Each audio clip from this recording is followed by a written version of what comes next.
नमस्ते बच्चों। आज हम तीसरा लेसन जिसका नाम है बस की यात्रा, तीसरा लेसन पढ़ेंगे। जो पहले हम दूसरा लेसन पढ़ रहे थे लाख की चूड़ियाँ, वो अपने सिलेबस से हटा दिया गया है। तो उस लेसन को अब हम पूरा नहीं पढ़ेंगे और अब हम तीसरा लेसन पढ़ेंगे जिसका नाम है बस की यात्रा। जैसा कि नाम से ही पता चल रहा है, बस की यात्रा मतलब बस में बैठकर उसमें यात्रा की जा रही है, सफ़र किया जा रहा है। हम 5 मित्रों ने तय किया कि, अब लेखक कहता है कि लेखक समेत 5 मित्र थे और उन सभी ने निश्चय किया कि शाम 4 बजे की बस से चलें। मतलब उन्हें कहीं जाना है तो उन्होंने सबने मिलके डिसाइड किया कि हम शाम को 4 बजे की बस से जाएंगे। पन्ना से इसी कंपनी की बस सतना के लिए घंटे भर बाद मिलती है, अर्थात उन्हें पन्ना से सतना के लिए जाना था, जो जबलपुर की ट्रेन मिला देती और उन्हें जबलपुर से ट्रेन पकड़नी थी। सुबह घर पहुंच जाएंगे। इस में से 2 को सुबह काम पर हाजिर होना था, इसलिए वापसी का यही रास्ता अपनाना जरूरी था। और लेखक कहता है कि मेरे मित्र जो थे, उन्हें कुछ मित्रों को अपने काम पर जाना था, अपने ऑफिस कार्यालय जाना था, तो इसी बस से हमने वापस आने का भी निश्चय किया। लोगों ने सलाह दी कि समझदार आदमी इस शाम वाली बस से सफ़र नहीं करते। अब लेखक कहता है कि वहाँ कुछ लोग थे, उन्होंने हमें सलाह दी थी कि जो समझदार व्यक्ति होते हुए इस बस से कभी भी सफ़र नहीं करते। क्यों? क्या रास्ते में डाकू मिलते हैं? अब लेखक ने पूछा कि क्यों नहीं करते हैं? क्या रास्ते में लूटपाट का डर रहता है? क्या रास्ते में डाकू मिलते हैं? नहीं, बस डाकिन है। लोगों ने क्या कहा कि डाकू नहीं मिलते, लेकिन ये बस स्वयं है। वो क्या है? यह स्वयं एक डाकिन है। यहाँ पर बच्चों, डाकिन का अर्थ है डराने वाली, इसीलिए इसे कहा गया है कि यह स्वयं एक डराने वाली, यह स्वयं एक डाकिन है। बस को देखा तो श्रद्धा उमड़ पड़ी। उसको देखते ही उस पर दया आ गई। मतलब उसकी ऐसी दयनीय स्थिति थी, बहुत ही टूटी फूटी थी, बहुत ही पुरानी थी, उसके शीशे टूटे हुए थे, उसकी सीटें टूटी हुई थी। इसलिए लेखक कहता है कि जैसे ही मैंने उस बस को अच्छी तरह से देखा तो मुझे उस पर दया आ गई। खूब वयोवृद्ध थी, बहुत ही बूढ़ी थी, यानी वह बहुत ही पुरानी हो चुकी थी, सदियों के अनुभव के निशान लिए हुए थी और उस पर कहीं टूट फूट के निशान, कहीं किस तरह के निशान, इस तरह से वह बहुत पुरानी थी। उन निशानों को देखकर ही पता लगाया जा सकता था। तो इसमें लेखक ने बताया है कि परिवहन की जो बसें होती हैं, उनकी हालत कितनी खस्ता हाल होती है और उनका किस तरह से ध्यान रखा जाता है, उसके बारे में लेखक ने यहाँ बताया है। लोग इसलिए इससे सफ़र नहीं करना चाहते कि वृद्धावस्था में इसे कष्ट होगा। बेचारी उसको स्थिति देखकर, उस बस की स्थिति देखकर उस पर दया आ जाती है और उस बस में बैठ के क्या सफ़र किया जाए। इस वजह से लोग, मतलब उसकी हालत इतनी खस्ता हाल है, इस वजह से कोई लोग उससे सफ़र नहीं करते, क्योंकि हमारे गंतव्य तक जहाँ हमें पहुँचना है वहाँ ये पहुँचा भी सके या नहीं भी पहुँचा सके, इस वजह से नहीं करते। यह बस पूजा के योग्य थी। लेखक ने जैसे ही देखा, उसे उस पर इतनी दया आई कि यह तो बहुत ही, मतलब इस तरह से आदर सम्मान की श्रद्धा भाव उमड़ पड़े और यह तो भी पूजा योग्य, इसको तो एक जगह खड़ी करके इसकी तो पूजा करनी चाहिए, इस तरह से लेखक ने कहा है। उस पर सवार हुआ कैसे जा सकता है? और यह तो ऐसी स्थिति है कि इस पर तो इसकी तो सिर्फ पूजा की जानी चाहिए, इस पर सवार होना तो बहुत ही मुश्किल काम है।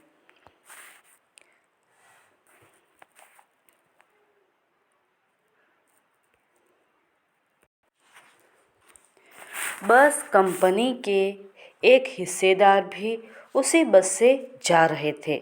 अब लेखक कहता है कि बस कंपनी का एक हिस्सेदार था, उसका जो मालिक था वह भी उसी बस से जा रहे थे। हमने उनसे पूछा, यह बस चलती भी है? और लेखक कहता है कि हमने उसे प्रश्न किया कि उस बस की ऐसी स्थिति देखकर कि यह बस चलती भी है या नहीं चलती है, अर्थात यह प्रश्न पूछा कि यह बस चलती भी है, मतलब ऐसी दयनीय स्थिति फिर भी यह चलती है। वह बोले, चलती क्यों नहीं है जी, अभी चलेगी। और वह जो हिस्सेदार मालिक था, बस कंपनी का जो एक हिस्सेदार था, उसने बोला कि चलती क्यों नहीं है, देखो आप अभी ये तो चलेगी। हमने कहा वही तो हम देखना चाहते, इसकी ऐसी जर्जर स्थिति है और हम वही तो देखना चाहते कि चलती भी है तो कैसे चलती है। अपने आप चलती है यह, हाँ जी, और कैसे चलेगी। और उस व्यक्ति ने क्या, जो बस कंपनी का हिस्सेदार, उसने क्या क्या कहा कि आप देखते जाइए, यह बस अपने आप चलेगी, हाँ जी, और कैसे चलेगी। गजब हो गया, आश्चर्य हो गया, ऐसी बस अपने आप चलती है, उसने कहा कि अपने आप चलती है ये तो लेखक और उसके मित्र को आश्चर्य हुआ कि अपने आप बस कैसे चलती है, मतलब वे उसके बारे में सोच रहे थे कि यार इसकी ऐसी मतलब इतनी बुरी हालत है और ये कैसे चलती होगी। हम आगा पीछा करने लगे, हम सोचने लगे कि जाए या ना जाए, इस बस से हम सफ़र करें या ना करें। डॉक्टर मित्र ने कहा, लेकिन जो लेखक के साथ उसके मित्र थे उसमें से एक डॉक्टर था, उसने कहा डरो मत चलो, और उसने थोड़ा विश्वास दिलाया कि डरो मत और चलो इस बस में बैठ ही जाते हैं। बस अनुभवी है, बस क्या है, अनुभवी है, इसको अनुभव है कि किस व्यक्ति को, मतलब यह इतनी पुरानी है तो यह मतलब आराम से चलेगी। नई नवेली बसों से ज़्यादा विश्वसनीय हैं। जितनी नई बसें होती है जिस पर विश्वास नहीं किया जा सकता, इतना विश्वास हम इस बस पर कर सकते हैं। हमें बेटों की तरह प्यार से गोद में लेकर चलेगी। और डॉक्टर मित्र ने क्या कहा कि जिस तरह से माँ अपने बेटे को दुलार और प्यार करती है गोदी में सुलाकर, इस तरह से इस बस पर भी विश्वास करो, ये अपने बेटों की तरह हमें अपनी गोद में सुलाकर आराम से अपने गंतव्य तक ले जाएगी। हम बैठ गए और फिर सभी मित्रों ने वापस निश्चय कर लिया कि चलो इस बस में बैठ ही जाते हैं। जो छोड़ने आए थे वे इस तरह देख रहे थे जैसे अंतिम विदा दे रहे थे। उस बस की स्थिति देखते हुए लेखक ने कहा है कि हमारे जो मित्र थे, हमारे जो लोग हमें उस बस स्टॉप तक छोड़ने के लिए आए थे, वे ऐसे देख रहे थे जैसे अंतिम विदाई हो कि ये वापस जिंदा आएगा ही नहीं, अंतिम विदाई दे रहे हो, इस तरह से हमारी तरफ देख रहे थे। उनकी आंखें कह रही थी आना जाना तो लगा ही रहता है। और लेखक कहता है कि उनकी आंखें बता रही थी कि मतलब उनकी आंखों से ये पता चलता था कि दुनिया में जो आया है उसे तो जाना ही है, इस तरह से वह हमें कुछ कह रहे हो, ऐसी उनकी भावनाएं हमें प्रतीत हो रही थी। राजा रंक फकीर, मतलब रंक यानी गरीब, राजा भले राजा होता है या वह गरीब होता है, लेकिन जो भी जन्म लेता है उसकी मृत्यु तो होती ही है। आदमी को कुछ करने के लिए एक निमित्त चाहिए, कुछ यानी जाने के लिए, कि उसे हर व्यक्ति को, जो भी व्यक्ति इस संसार में जन्म लेता है उसकी मृत्यु अवश्य होती है। इस तरह से लेखक ने बताया कि जो लोग हमें छोड़ने आए थे तो उनके भाव देखकर मुझे ऐसा आभास हुआ। इंजन सचमुच स्टार्ट हो गया। और लेखक कहता है जैसे ही हम बस में बैठे कि बस स्टार्ट हुई, उसका इंजन स्टार्ट हो गया, ऐसा जैसे सारी बस ही इंजन, मतलब वो ऐसी धड़ धड़ खड़ खड़ खड़ खड़ की आवाज़ करने लगी, जैसे ऐसा आभास हुआ कि पूरी बस ही इंजन हुआ, पूरी बस हिलने डुलने लगी। और हम इंजन के भीतर बैठे हैं। कांच बहुत कम बचे थे क्योंकि इतनी पुरानी थी, उसकी खड़खड़ की आवाज़ से कांच थे वे टूट फूट के बिखर चुके थे और बहुत कम बचे हुए थे। उनसे हमें बचना था और जो बचे हुए थे उनसे भी बचना था, क्योंकि वे भी कभी भी टूटकर गिर सकते थे, हमें लग सकते थे, इसलिए हमें उन कांचों से बचकर रहना था। हम फौरन खिड़की से दूर सरक गए। हम खिड़की के पास बैठे थे बाहर का दृश्य देखने के लिए, लेकिन जैसे ही बस चलने लगी, कांच खड़खड़ की आवाज़ आने लगी, तो हम खिड़की से दूर हो गए ताकि हमें कहीं चोट न लगे।